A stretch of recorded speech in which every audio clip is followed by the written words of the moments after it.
अगर आप सिविल सेवा में जाना चाहते हैं, अपने अंदर 4-5 चीजें देख लीजिए हैं। या पढ़ने में अच्छे होंगे तो ही जाएंगे, वो तो है ही, मैं उसकी बात नहीं कर रहा हूं, वो तो होना ही चाहिए।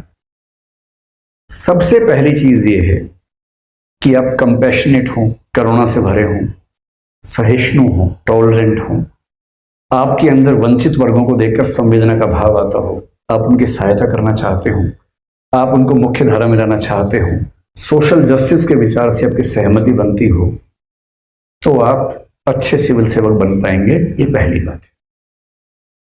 अगर आप तकनीक के मित्र हैं तो आज के जमाने में अच्छा सिविल सेवक बनने की संभावना बहुत प्रबल हो जाती है, क्योंकि एक तकनीक वो हजारों काम कर देगी जो लोग नहीं कर पाते।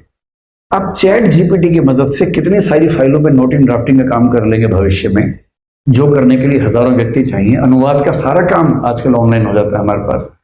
वो सारे काम जो मनुष्य करता है कम समय, मतलब ज्यादा समय लेता है, क्वालिटी में भी कमी होती है, ऐसी बहुत सारी चीज तकनीक से हो जाती है, बशर्ते आप तकनीक को लेकर सहज हो और आप प्रशासन में उसका अच्छा उपयोग कर सकते हो। दूसरी चीज ये है। तीसरा, सिविल सेवक बनना मौज का मामला नहीं है, मजाक नहीं है। एक अच्छे सिविल सेवक को 40 की उम्र तक आमतौर पर बीपी और शुगर हो जाता है, अगर वो अच्छा सिविल सेवक है और उसके अंदर इमोशनल इंटेलिजेंस बहुत ज्यादा नहीं है। इतना स्ट्रेस झेलना पड़ता है, इतने तरह के दबाव, विधायक का, सांसद का, मंत्री का, पता नहीं क्या क्या दबाव आएंगे, मीडिया के दबाव आएंगे, गुंडों के दबाव आएंगे, इंडस्ट्रियलिस्ट के दबाव आएंगे, ठेकेदारों के दबाव आएंगे। और वो दबाव केवल छोटे बड़े दबाव नहीं होते हैं, उसमें दबाव में हत्याओं के दबाव भी आ सकते हैं। अगर इन सब दबावों को नहीं झेल पाते हैं, उतना साहस नहीं है, फोर्टिट्यूड नहीं है, संघर्ष करने की क्षमता नहीं है, पेशेंस नहीं है, परसिस्टेंस नहीं है, तो सिविल सेवक आसान रास्ता नहीं। तब उससे बेहतर है कि हम किसी निजी उद्यम में जाएं, किसी और नौकरी में चले जाएं। सिविल सेवक बनने के लिए नहीं कह रहा हूं, अच्छे सिविल सेवक की बात कर रहा हूं। अच्छा सिविल सेवक बनना है और आप चाहते हैं कि जिस दिन आपका ट्रांसफर हो तो जनता सड़कों पर खड़ी हो जाए, तो उसके लिए सब करना पड़ेगा। चौथी बात है ऑब्जेक्टिविटी, न्यूट्रलिटी, इम्पार्शियलिटी, नॉन पार्टिजनशिप। किसी पार्टी या समुदाय विशेष का सिविल सेवक नहीं बनना है, देश का सिविल सेवक बनना है। ये चौथी बात है। और पांचवी बात तो सबसे बेसिक है, वो ईमानदारी है, इंटीग्रिटी है, प्रोबिटी है। यानी आपको कोई विभाग दिया गया है तो सरकार निश्चिंत हो कि इस व्यक्ति के होते हुए कुछ गलत नहीं हो सकता, और ऐसे सिविल सेवक होते हैं। मैं केवल एक आखिरी एग्जांपल के बाद समाप्त करता हूं।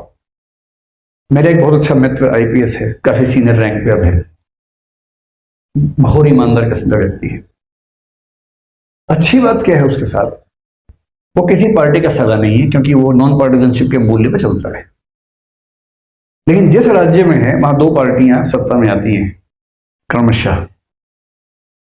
दोनों पार्टियों के मन में एक बात स्पष्ट है, मुख्यमंत्री चाहे इस पार्टी का चाहे उस पार्टी का हो, एक बात स्पष्ट है कि जब कोई मामला नहीं संभलेगा हमसे, इसको भेज देंगे, संभाल देगा। क्योंकि उनको भरोसा है 2-3 बातों का। पहला, इतना योग्य है कि हर प्रॉब्लम सॉल्व कर सकता है, इतना ईमानदार है कि कोई इसको करप्ट कर नहीं सकता, इतना मजबूत है कि कोई इसको झुका नहीं सकता। आईएएस आईपीएस बनने का मजा तब है जब इतिहास आपको याद करे इस रूप में। और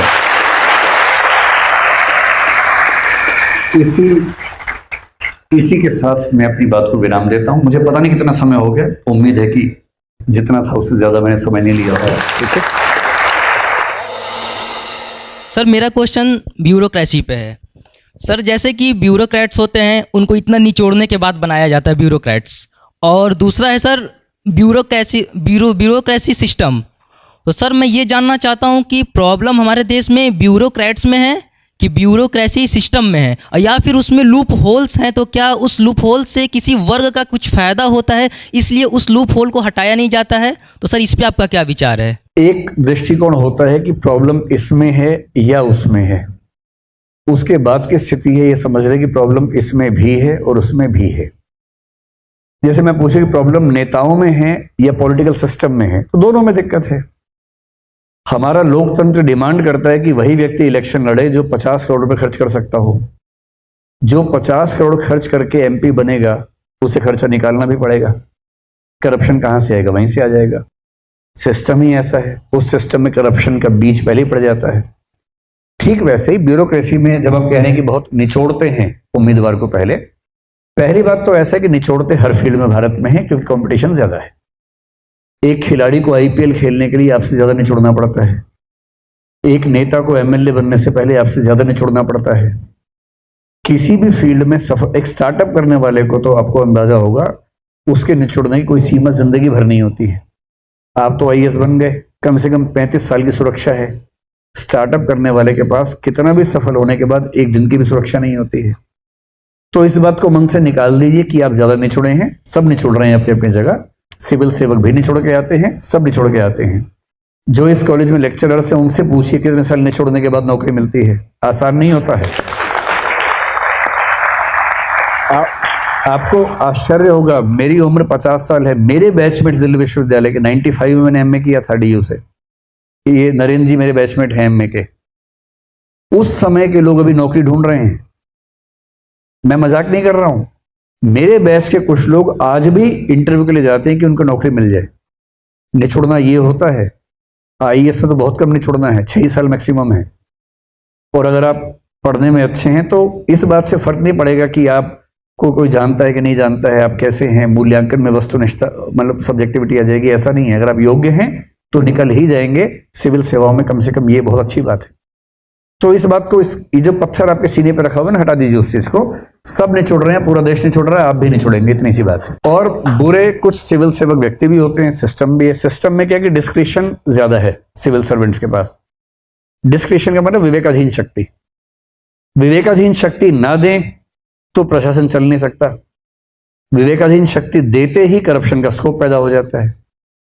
तो सिस्टम भी क्या करे, इसलिए सेकंड एआरसी जो है, प्रशासनिक सुधार आयोग था दूसरा, उसकी रिपोर्ट्स है। चौथी रिपोर्ट में बड़ी साफ रिकमेंडेशन है कि जहां जहां संभव हो सिविल सर्वेंट्स के डिस्क्रिशन कम हो। डिस्क्रिशन देनी है तो व्यक्ति को ना दे के समिति को दी जाए, और हर डिस्क्रिशनरी यूज की व्याख्या करना अनिवार्य हो। ऐसे कुछ प्रोविजंस हैं। लेकिन ये ब्लैंकेट स्टेटमेंट देना कि सिविल सर्वेंट्स खराब हैं या सिस्टम खराब है, ऐसा नहीं है। इसी सिस्टम ने बहुत हीरे पैदा किए हैं, और एक से एक शानदार सिविल सेवकों को मैं भी जानता हूं। हाँ, ये जरूर है कि संख्या कम है, पर अंधेरा नहीं है, रोशनी भी पर्याप्त है इसमें। सर, जैसा कि आपने बताया कि टेक्नोलॉजी एक फ्रेंड होने चाहिए एक सिविल सर्वेंट के लिए, तो मैं ये पूछना चाहती हूँ, जैसे मैं बोधगया बिहार से बिलोंग करती हूँ, तो जो लोग पिछले वर्ग से, जैसे वहाँ पे बहुत ज़्यादा अवेयरनेस नहीं है, वहाँ पे लोग भी बहुत चाहते हैं कि सिविल सर्वेंट बने, तो एक बैरियर क्रिएट हो जाता है। उन्हें टेक्नोलॉजी से बहुत ज़्यादा वैसे कनेक्शन नहीं है, वो बहुत ज़्यादा चीज़ों को जानते नहीं है। जैसे मैं खुद अपनी बात करूँ तो मैं जब नई नई दिल्ली में आई थी तो मुझे बहुत ज़्यादा चीज़ों के बारे में पता नहीं था। जैसे मुझे ऊबर वगैरह लाइक कैसे करते नहीं आता। हालांकि अब मुझे ये चीज़ें आती है, पर जब मैं अपने गांव जाती हूँ, मैं घर जाती हूँ, तो मुझे लगता है ये सारी चीज़ें उन्हें पता होनी चाहिए। क्यों नहीं है पता? ये सारी चीज़ों से उन्हें भी ऐसे फ़ायदा मिलना चाहिए, क्यों नहीं? तो इस बैरियर को कैसे हटाया जाए सर, ताकि उन्हें भी ऐसे, क्योंकि हम लोगों के लिए एक्स्ट्रा कुछ सीखना पड़ जाता है। जैसे हम यहाँ बिहार से दिल्ली आए, हमें कुछ एक्स्ट्रा सीखना पड़ जाता है टेक्नोलॉजीज़ के बारे में, जिसके अलावा हमारा टाइम जाता है। तो इस गैप को कैसे हटाया जाए? उसमें सारी जिम्मेदारी आपकी और मेरी छोड़ना है। समय और समाज खुद भी तो करेगा। जैसे आप बिहार से दिल्ली आई, ऊबर नहीं आता था, अब आपको आ गया। मुझे अभी तक नहीं आता है क्योंकि जरूरत नहीं पड़ी कभी। जिस दिन जरूरत पड़ेगी मैं ऊबर सीख लूंगा। 1 मिनट में ऊबर सीखना कौन सी बड़ी बात है। तो आपके गांव के लोग जिस दिन दिल्ली आएंगे 3 दिन में सीख जाएंगे ऊबर। मेट्रो पहले दिन सीख जाएंगे। थोड़ा दिक्कत होती है, आप एयरपोर्ट पे जाएंगे, जो सीढ़ियाँ अपने आप चलती हैं, पहली बार चढ़ने में बड़ा घबराहट होती है। कई लोग वहाँ खड़े हो जाते हैं साइड में जाके, काफ़ी देर देखते सबको जाते हुए, कैसे चढ़ा कैसे चढ़ा। आधे घंटे के बाद हिम्मत करके जाते हैं, झटका खाते हैं, 2 बार के बाद आराम से उतरते हैं। तो तकनीक की अच्छी बात क्या है कि कोई भी इसको सीख सकता है समय के साथ। लेकिन गाँव में ऊबर नहीं चाहिए। जब आप कलेक्टर बनेंगे तो अपने गाँव के लिए क्या कीजिएगा, एक ऊबर जैसी ऐप जिसमें रिक्शा और बैलगाड़ी की सर्विस मिल जाती हो, घोड़े की सर्विस मिल जाए, बैल की सर्विस मिल जाए। कि बहुत सारे खेत हैं, बैल कम है, हल कम है, हलों का ऊबर बनाइए, बैलों को ऊबर बनाइए गांव के लिए। और गांव में जिसको बैल चाहिए खट से ऊबर पे गया, ऊबर बैल लेके आ गया अपने खेत में। वहां टैक्सी क्यों चाहिए हमें? वहां तो इसलिए तकनीक गांव के लोग वही अपनाएंगे जो उनके काम की होगी।